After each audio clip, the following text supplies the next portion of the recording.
All right, it is Fat Tuesday. Happy Mardi Gras to everyone out there in the LinkedIn world. Thank you for joining us for another episode 4 of Lunchtime Live. Obviously, I am co-host Jason Colenso on behalf of Charter Senior Living, as well as Paul Orlando from Right at Home. So we have a very special guest joining us, especially on a very special topic reflective of Memory Care Month within our company and obviously within kind of the senior living world.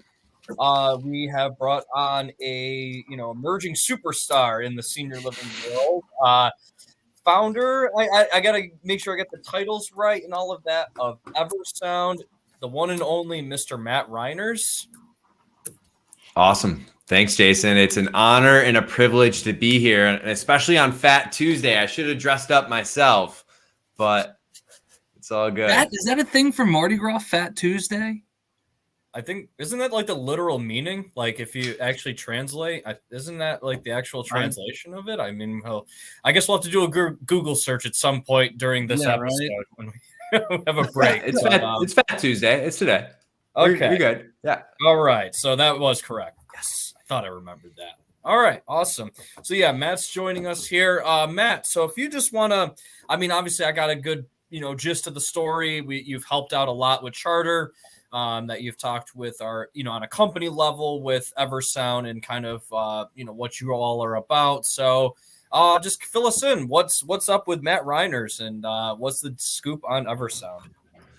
So what's up with Matt Reiners is he's trying to avoid the snow and waiting for spring so anxiously. But really with Eversound, so, we're a company dedicated to improving quality of life for older adults by giving them the gift of hearing. We currently support just shy of 1,200 senior living communities in all 50 states and just feel really grateful and blessed to be able to help some of the heroes on the front lines to give their residents just a better quality of life and giving them some of these experiences back through better listening experiences. Awesome. And with that, so obviously given the gift of sound and the gift of hearing, there's a personal touch, I know, with this. So obviously, Matt, this is very close to your heart. So if you want to just kind of delve a little bit more into kind of what kind of sparked all of this? Yeah, absolutely. So before Eversound, our co-founders, we had created another company that was helping people in the special event space. And then something like interesting started happening where, 3 things kind of happened all together, where we started receiving phone calls from senior living communities asking for help. And what I saw personally was what my own grandmother went through. So she lived to be 93 years old, lived in a senior living community in New Jersey, and her quality of life was poor. It wasn't fun. She would rarely leave her room. She wouldn't go to events, programs, really even meal times. And when I would try to better understand why, it seemed to keep coming back to this idea of she couldn't hear what was going on. So why should she even bother? And as we're kind of looking into the data, we learned that she wasn't alone. My other founders had similar stories to their older loved ones, but what the numbers say is about 80% of people over the age of 85 have some sort of hearing loss. But about 1 in 5 that could benefit from a hearing aid. Cause I think that's everyone's first thought is, right? If someone can't hear, let's get them a hearing aid. But, only 20% of people that could actually benefit from one are wearing it on a consistent basis. And there's so many different reasons for that. So it set us on this movement over the last 5 or 6 years. I'd forget when we technically started, but it was really just set us on this motion to try and help people like my grandmother just to re-engage with the world around them by giving them more optionality when it came to listening experiences. And do you feel that with what would you say is a hurdle with, say, like usually hearing aids, if that's kind of the go-to route a lot of times when people are at hearing loss? What are some of the obstacles that people have with utilizing hearing aids that you all capitalize on with the use of headphones? Yeah, so I think hearing aids, when they're used, they're awesome, right? I mean, I think it just giving that back is super powerful. But where we're finding why adoption rates aren't higher, I think one of the main reasons is stigma. It's kind of funny as I think we all kind of wear glasses to some degree, right? Like it's illegal for me to drive at night without my glasses. And we kind of all embraced that and accepted that. But hearing loss, which I would kind of compare, is very similar. It's one of those things where, it's almost like and it's, based on our culture, right? It's almost like a physical indicator that someone's older or, broken, which is just not true. And then I also think too, it's ironic as we think of like an older adult, right, who are probably lacking that manual dexterity, as the technology is getting smaller and smaller, in essence, to hide, people do not have that capabilities to change the batteries, to keep taking them in or putting them out. And I think that is where we're really seeing, a difficulty to do so. And I also think too, the cost of them, right? I mean, you're looking at $5,000 for a decent set of hearing aids, and that's definitely preventative to people wanting to go out and get those for themselves. Absolutely. No, that's obviously financial is going to be a huge obstacle, as well as the stigma. That's a really good point. And you would find that there should be a level playing field when it's, if like you say, we wear glasses, how come hearing aids aren't as accepted? And then, and I'm glad that Eversound noticed that and decided that this is something that we can look into and to really kind of fill in the gap, so to speak. I know that Paul had a little story that kind of resonated about an older individual in music. So I guess I'll turn it over to him to kind of a little bit more about that experience on his end. Yeah, no, absolutely. So we took care of this wonderful little lady, and she did have dementia, unfortunately, and it was she you definitely knew that she had dementia. She had, all the basic challenges that everyone faces, but it was crazy in her I can't talk today. For her career, she was a violinist. She was a professional violinist. And so, she faced all those everyday challenges that dementia and Alzheimer's brings. But the minute you put a violin in this little lady's hands, and it's like her muscle memory and just the sound of her playing violin completely soothed her. It completely calmed her down. It's like she was a wizard with that instrument. And it was really, really, really amazing to watch.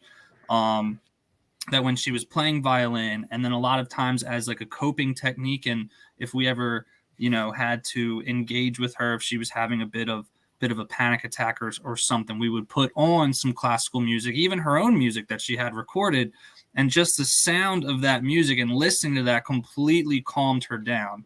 And it's just amazing that even with the challenges that dementia brings, but there's just something in our brains that when we hear something that we're so familiar with, like a particular piece of music or, anything like that, it can just soothes the soul, and it triggers this reaction, this calming reaction.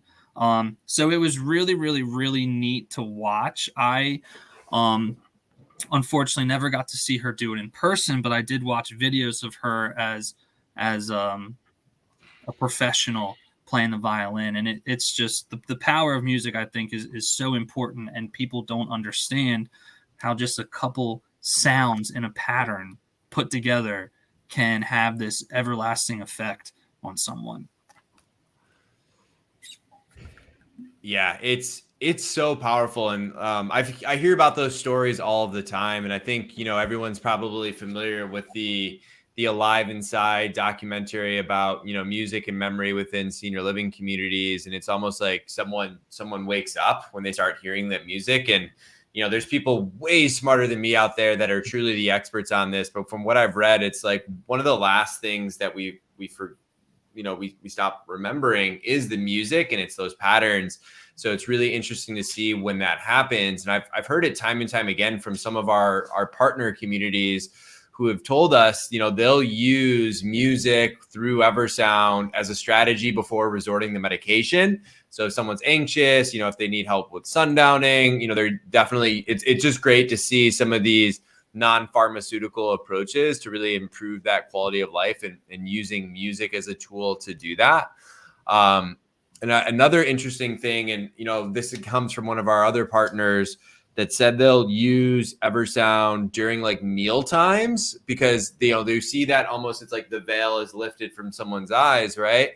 And they like their dexterity is better, they're moving better. And we've heard from family members and some of our partner communities, they'll use Eversound to do that. And they'll find that like residents are actually like feeding themselves better than they have in the past. And they think it's a combination of the music, but then also helping to block out some of that background noise that can be like too overwhelming or stimulating at times. Which I think is just like, it's amazing, right? To think what music can do. And I think into the future, like, hey, they might just have to have Eminem's Lose Yourself on repeat for me to get the most out of me. But it's just, it's just, I think it's one of those things that some groups really practice how powerful it can be. And then others, it's something that they could definitely like do better. But it's amazing how much music can impact our lives. Right. No, you're absolutely right. And I think that and it's something I've always spoke about and talked about is how your mental health and your emotional health are crucial to your physical health as well. And with music, when you have those positive reactions to music, it truly affects the way people are physically. And your example right there, where you kind of eat a more nutritious meal, you eat more. You're not just picking at your food. You put on a good tune that you like, and it affects your physical health as well. So I think you're absolutely right. I think music is such a powerful thing, and I know a lot of hospice folks, they use music therapy in their palliative and hospice care as well, because there are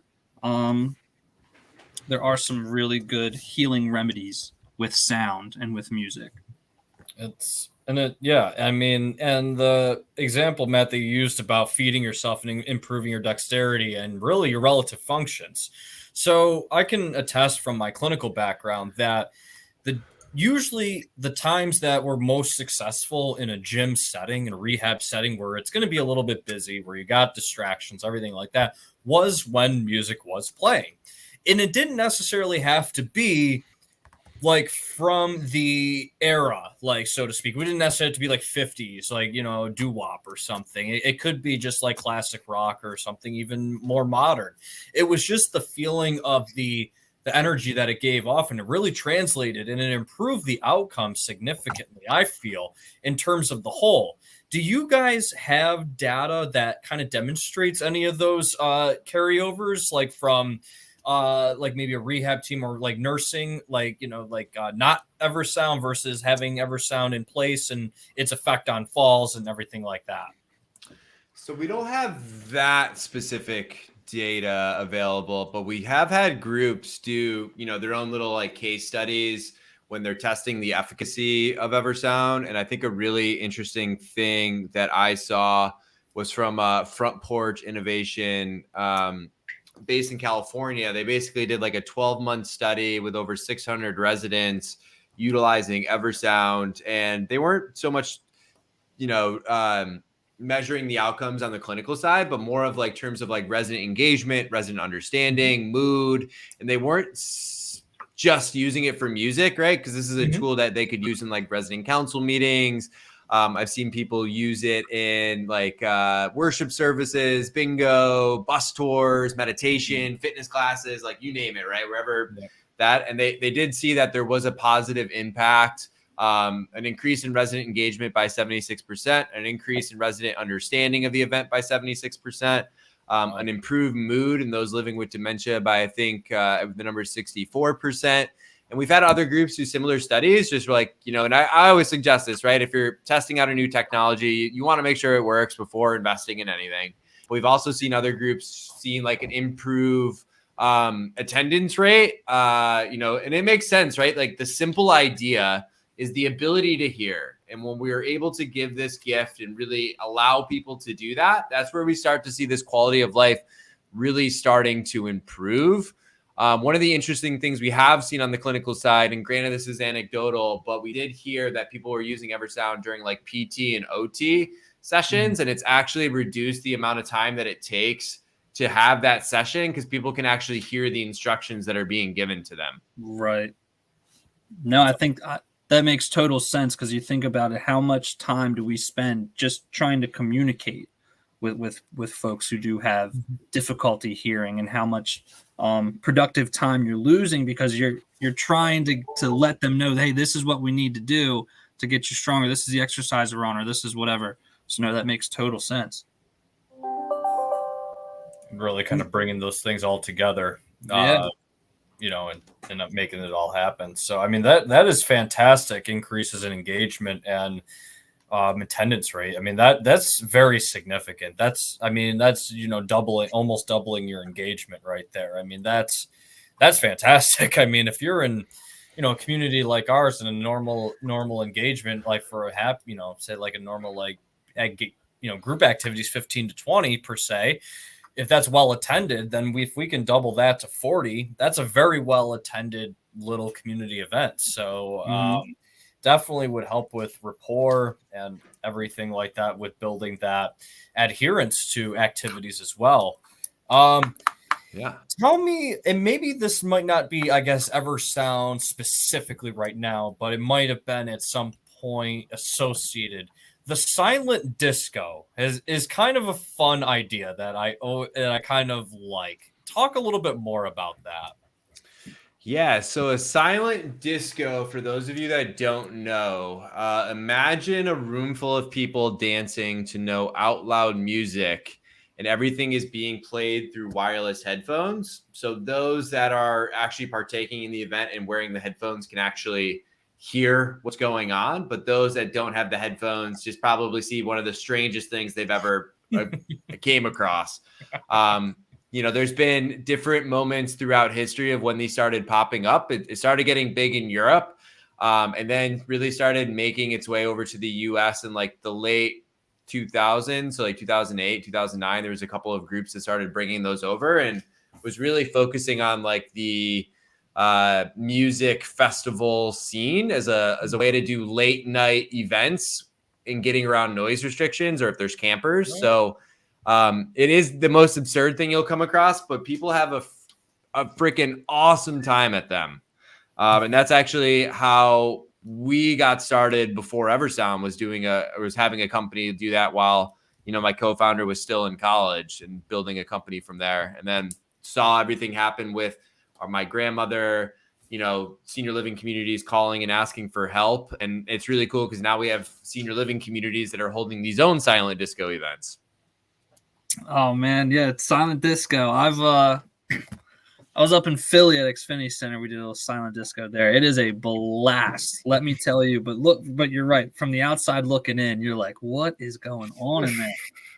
But no, that's amazing, Matt. And so the silent disco, I know with Eversound, you do have some ready to go activity programming for the members of Eversound. Is that one of the activities that you have involved there? What is like the most popular featured activity right now that you guys have going on? Yeah, so I'd say one of the most popular is just like our audio trivia. So, it's like pre-recordings, comes with like handouts and stuff. Also, like Name That Tune, I find is super popular. We do like to suggest people introduce Eversound with the silent disco because, as we see the stigma come up with hearing aids, we also have seen a stigma come up with Eversound at times, but it's fine. We find it's all about how we introduce it, right? So if I were to say, Jason, Paul, I know you can't hear anything, so you should use this. You'll say, Matt, I can hear fine. Get that thing away from me. But if I were to approach it like, hey, Jason and Paul, we're going to do this really cool event where we're going to listen to music and have a little dance party, I think you guys will really enjoy yourselves. We find that really helps with the adoption off the bat. And if we can defeat that stigma from the get-go, we find that it really never raises its head. But we do find a silent disco is a great time to introduce it and definitely have like playlists and stuff that people can take advantage of it. And one we did, I can put the video in the comments. We did a silent disco with our partners, Commonwealth in Virginia, where we did a dancing through the decade. So every like 10 or so minutes, we changed the decade of the music that we were dancing in. It was just a great time all around. Yeah, no, that That sounds amazing. The Dancing Through the Decades. I mean, if you think about it, it keeps them mentally stimulated. They're listening for the change. They're trying to guess who, Fleetwood Mac comes up in the 70s. They're like, oh, I know this is the 70s. This is Stevie Nicks or whatever. And then, no, that's awesome.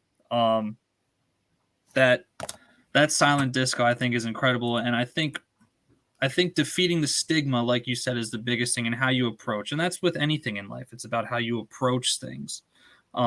So that's amazing. Yeah. And one of the special moments of that silent disco was this husband and wife, that the wife, was living with dementia, and the husband would still come and like visit her daily. And they came and joined us. And, she was in a wheelchair, but they were able to have a dance, and you could like see the husband crying because he hasn't had that level of fun, of intimacy, right? It's definitely just to see that was, it still gives me goosebumps thinking about it. Yeah, no, that is, and like we've always talked about, the power of music. I mean, that could have been their wedding song. That could have been, you never know. And so he was just probably flooded with memories and just amazing, amazing times with the woman that he loves. So with that being said, what is your fondest memory of Eversound? Is there a particular moment in time that sticks out with one of your clients, one of the folks you work with, where you looked at that and you're like, you know what, I'm doing exactly what I need to in life right now? Yeah, so I think three really stick out to me. So one, first and foremost was the opportunity to try Eversound with my grandmother before she passed away. So like just, being able to do that. And it's funny how the world works, because like one time I sent out, I don't know, a direct mailer of 500 to 500 communities, and only one community called me. And I didn't mention my grandmother lived there or anything, but it was my grandmother's community, which I just found that to be so weird, call it fate, just a coincidence. Yeah. It was very, very strange. That gives me goosebumps. There's another, this one is probably a combination of a few, but like there's been so many times where we've had family members reach out to us, adult children, significant others, and basically thanking us because using our system, they were able to still communicate with their loved one. Like one that sticks out to me in particular was this, a daughter had reached out to us and basically said before Eversound, she would have to scream to have a conversation with her mother, and her mother would still only hear like about 25% of the things that she was saying. But using Eversound, she could actually talk in like a more normal volume, and her mother could actually have a conversation with her again. And like, just to think of that dynamic, right? Like, 'cause if you're having to scream or elevate your voice, it's tough to really connect, but it was just so powerful to hear that. And we hear those stories like more, it's wild how often we hear those. But I think the story that always resonates with me, you talked about the wedding song, right? Was a family, the Thomas family, that were in Virginia. And basically, so the video was sent to us, and what we were told was that, the Thomas family, we've actually named a conference room after them in our office. We've got their picture up in it. But the Thomas family had been married for over 40 years. And, for the last 5, Mr. Thomas had been living with dementia. When Mrs. Thomas could no longer take care of him, she moved him into the local community. And on this day that we saw this video, they're both wearing Eversound and they're listening to their wedding song again. And it's Stand By Me. And, at one point she says, I'm going to stand by you, right? And he acknowledges that. And we were told that after that video, Mrs. Thomas had said it was the first time in those 5 years where she felt like a wife and not just a caregiver. And and so and then we learned, about 12 to 18 months later, as is natural in life, unfortunately, Mr. Thomas passed away. But this moment of just this shared audio listening experience meant so much to the Thomas family that they actually played that video at his funeral. And to think that, right? Like, and if that doesn't give you goosebumps, I don't know what will. I get like choked up just thinking about it. But like, I'm just so grateful to help give those moments of engagement, those moments of connection, those moments of love. And to think if we weren't doing this, like, would they have that moment in time that they could think back with a positive light? So I'm just feel very fortunate to help support the people in communities to give those moments like that back. Yeah, no, that is amazing. That certainly gave me chills. And I think the most powerful statement there was, Mrs. Thomas said this was the first time in so many 5 years and however many years that she felt like a wife. She felt like a spouse. She didn't feel like the person caring for him. So that is truly amazing. If that doesn't make you sleep easy at night, Matt, I don't know what will.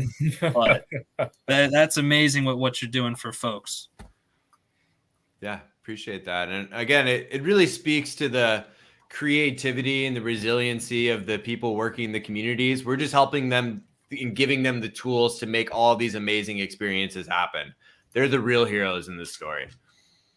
But it takes that combination. It does allow us, these tools do allow us to get to these points. We can look at the promised land, but we still need a bridge to get there. So being able to, we have this great idea for a song, but we would need these headphones because it would be able to enhance the experience for them to truly embrace this moment, or to reduce the behaviors, or to just increase their positive emotional standpoint. So with all of that being said, Matt, like, obviously you guys are you've got accolades everywhere. You're pretty well all over LinkedIn for in the senior living world, and doing an awesome job. What's the outlook looking for the next, like, say, 5 years? What's Eversound looking like in 2027?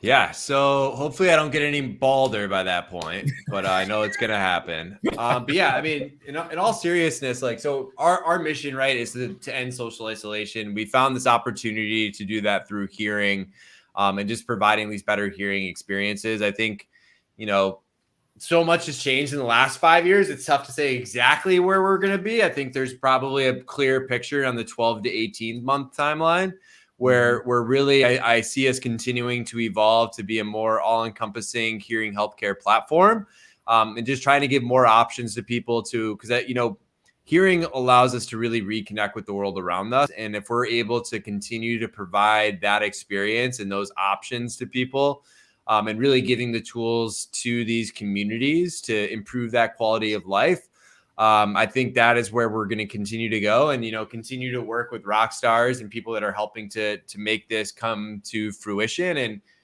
really just continuing to give opportunities. Like behind me, Miss Josie, right, celebrate her 100th birthday during the pandemic. Her family could not go inside. You can kind of see her, or see them off to the side here. I think of my 100th birthday, right? If I'm lucky enough to make it that far, it's going to be a rocker of a party. It might even be a silent disco or two there. Hey, you never know. But they're able to use our system to have a conversation and to sing to their loved one who before that was couldn't have happened without that technology. So back to your question of where we're continuing to go, our mission really is to improve that quality of life, and finding different ways to better support the heroes within the communities to make that possible. That's awesome, man. That is a great mission statement right there. Making things happen, making and bringing the world of sound to all of us, or at least to the senior living world, man. It is greatly appreciated that you guys are at the the front line, so to speak, of the hearing revolution, and it is been good to connect with you and to see how you guys have integrated within the senior living world and making a huge difference and a huge impact. So we appreciate your efforts as well. So thank you. Of course, you're very welcome. Grateful to do it. Yeah, man. And on that note, I appreciate everyone that scrolled by and was tuning in to this. We appreciate Matt taking some time out of his busy schedule to join us here to chat a little bit about how hearing really has brought so many good thoughts and so many positive moments for so many people, and that you'll continue to do so. So thank you again, taking the time. We'll be back for Lunchtime Live on March 15th with yet another rock star for Memory Care Month. So looking forward to bringing that to you all. We'll announce that sometime next week. Again, Matt, thank you so much. And this is for your father-in-law. No hassle, no razzle dazzle. So You already know. No, I love it, Matt. Thank you so much. It was incredible to hear the things that you've done, and then the things that you've done for seniors. A little tidbit on the podcast. I am working on getting us on Spotify. So those of you who are listening, if you do want to tune in on your car ride to work one day, or just tune in while you're doing some chores around the house, I am working on getting us on Spotify. So really excited to get that up and running. But Matt, I really do appreciate it, man. Me and Jason, we're so happy to have you on. You're always welcome back. Appreciate that. Thanks, gentlemen. And love what you guys are doing, and keep it up. Yeah, man. Awesome. We'll keep this train rolling, man. We'll keep it moving. So thank you again, and we look forward to bringing the next episode to everyone on the 15th. So Awesome. you all take care. Have a great Mardi Gras, Matt. Take care, man. We'll be in touch. And otherwise, hope you guys have a great week, and stay warm. Yeah, we'll see you. All right. Thanks, Matt.